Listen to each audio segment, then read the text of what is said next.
Привет, друзья! Немного задержался с роликом, но по причине того, что я стараюсь изучить каждый класс, чтобы предоставить вам актуальный билд. По просьбе подписчика на стол обзора встречаем ESI. Для удобства в описании будут написаны тайм-коды. Перед началом не забудь поставить лайк и подписаться на канал. Для вас секунда, для меня мотивация продолжать. Налейте чай, кофе, приготовьте вкусняшки. На связи Нелла, и мы начинаем.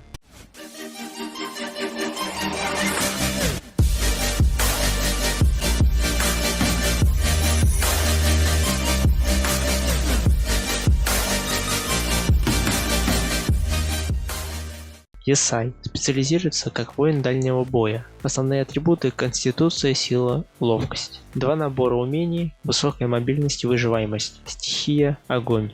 Со стороны данный класс напоминает ниндзя с отсылками на Наруто со всеми этими призывами Лис и Экс в виде огненного шара. ESI имеет хороший радиус атак и за счет высокой мобильности может быстро сближаться с целью, но также и держать дистанцию. Также имеет прирост урона от крита.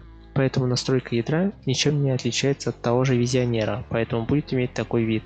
Баланс: 9 камней огня, 5 камней ветра, 2 камня воды.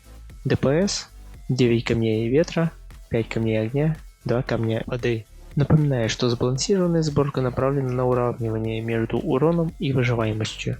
ДПС сборка жертвует выживаемостью, но значительно повышает урон. Но по секрету скажу, что выживаемость можно повысить за счет правильных союзников и наборов. Гайд, касающийся союзников, уже есть на канале, и если хочешь знать, какие союзники наиболее выгодны, то переходи по подсказке. Если вам интересна информация о наборах, то ставьте лайки, я запишу короткий ролик о том, что использовать и где их получать. Переходим к настройке билдов для PvE и PvP. По традиции начинаем мы с PvE и настройки крови. И тут кровь настроена так, чтобы ESI наносил так называемый True Damage, или чистый урон, но в игре локализирован как реальный урон. Для тех, кто не понимает, что это за чистый урон, то простыми словами это урон, игнорирующий любую защиту. Зона детонации повышает урон умения взмах клинка. Нападение и защита улучшит навык, отвечающий за мобильность, дав ему главенство при использовании. Дух изобилия. Данный талант улучшит взмах клинка.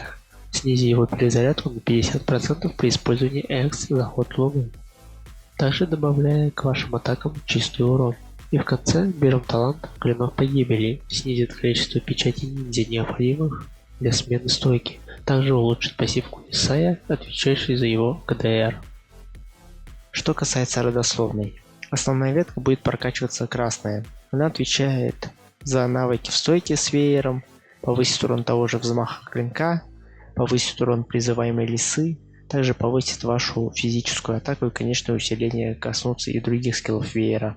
Зеленая ветка обычно служит как защита, в ней мы берем все таланты, кроме клинка ветра, так как он больше подходит для PvP. Если пройдемся по линиям, то первая повысит ваш физический урон, снизит урон по вам и даст сопротивление пробою. Вторая линия повысит вашу скорость передвижения и снизит урон в навыке Танец с веером.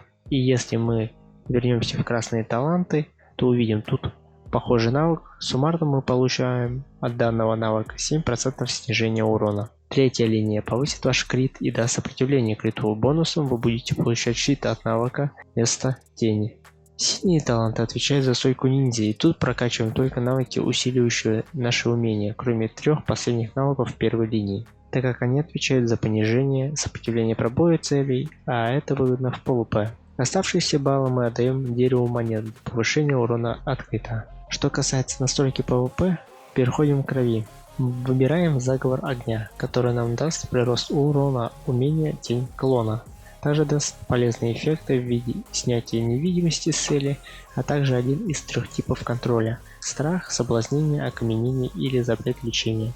Безмолвие мрака улучшит навык взмах клинка, даруя при использовании невидимость. Хрупкая пустота улучшит нашу пассивку, даруя за каждый стак заряда бонус урона в 2%, а также при использовании танец с веером пассивка будет снижать нам урон за каждый стак заряда на 2%. Предел Яви дарует нам при смене стойки постоянные атрибуты. Главенство, которое мы получим с навыка танец веера, нельзя будет развеять. Переходим к родословной. И тут много разглагольствовать не придется, так как баллы мы распределяем на все имеющиеся таланты. Единственное, что вместо таланта дерева монет мы улучшаем копье убийства для повышения нашего урона. По сути, в PvP родословной мы взяли таланты, отвечающие за снятие главенства цели и снижение сопротивления пробоя, и их собственного пробоя. Что касается выбора X в вариантах, то для PvE отлично подходит заход Луны для нанесения урона. В PvP же эхо Пылающего Мира. Данный X поможет снизить основные сопротивления игроков, но также повысит показатели ваших союзных игроков. Самое частое, на что не обращают внимания игроки, это выбор очистки в вариантах. Для PvE бей дракона, для PvP выбираем Фанат Войны. На этом гайд по классу Есай подходит к концу. Спасибо, что досмотрели ролик до конца. Напоминаю, что вы можете меня поддержать лайком, подпиской на канал. Также поддержать канал вы можете с помощью Donation Alerts. Ссылка будет в описании. С вами был Нелло. До скорых встреч. Увидимся в следующем видео.